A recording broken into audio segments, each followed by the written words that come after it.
ತಾಲೂಕಿನಿಂದ ಆಗ್ತಾ ಇದೆ.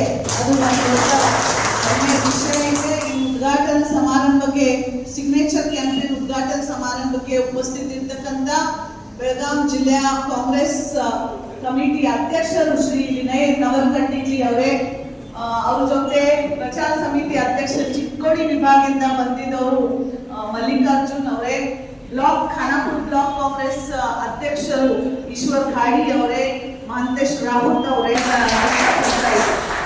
ಬಂಧುಗಳೇ, ವಿಷಯ ಬಹಳ ಸುಲಭ ಇದೆ. 5 ನಿಮಿಷದಲ್ಲಿ ನಾನು ಹೇಳ್ಬಿಟ್ಟು ನಿಮ್ಗೆ ಈ ಭಾಷಣ ಮುಗಿಸ್ತೀನಿ.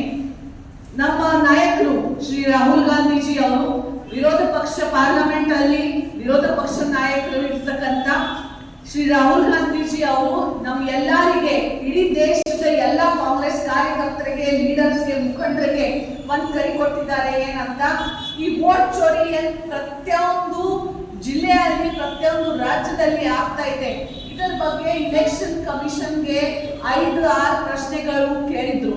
ಆ ಪ್ರಶ್ನೆಗೆ ಏನು ಉತ್ತರ ನಮ್ಗೆ ಯಾವ ಪ್ರಕಾರ ಸಿಕ್ಬೇಕಾಗಿತ್ತು ಅದು ಸಿಕ್ಕಿಲ್ಲ. ಅದಕ್ಕೆ ರಾಹುಲ್ ಗಾಂಧಿ ಅವರು ಏನು ಒತ್ತಾಯ ಮಾಡಿದ್ದಾರೆ ಅದಕ್ಕೆ ಬೆಂಬಲ ಕೊಡ್ಲಿಕ್ಕೆ ನಾವು ಇಡೀ ದೇಶದಿಂದ 5 ಕೋಟಿ ಸಿಗ್ನೇಚರ್ಸ್, ಮಿನಿಮಮ್ 5 ಕೋಟಿ ಅಂತ ಹೇಳ್ತಾ ಇದ್ದೀವಿ, ಮಿನಿಮಮ್ 5 ಕೋಟಿ ಸಿಗ್ನೇಚರ್ಸ್ ನಮ್ಮ ನಾಯಕರ ಜೊತೆ ಗಟ್ಟಿಯಾಗಿ ನಿಂತುಕೊಂಡು ಅವರು ಏನ್ ಧ್ವನಿ ಇಟ್ಟಿದ್ದಾರೆ ಇದ್ರ ಬಗ್ಗೆ ಅವ್ರ ಜೊತೆ ಇದ್ದೀವಿ ಅಂತ ಹೇಳಿಕೆ ಈ ಒಂದು ಸಿಗ್ನೇಚರ್ ಕ್ಯಾಂಪೇನ್ ಪ್ರತಿಯೊಂದು ರಾಜ್ಯದಲ್ಲಿ ಕೆಪಿಸಿಸಿ ವತಿಯಿಂದ ಇವತ್ತು ಕರ್ನಾಟಕ ಪ್ರದೇಶದಿಂದ ಬೆಳಗಾವಿ ಜಿಲ್ಲೆ खानापूर तालुक्यामध्ये ನಾವು प्रारंभ ಮಾಡ್ತಾ इद्वी.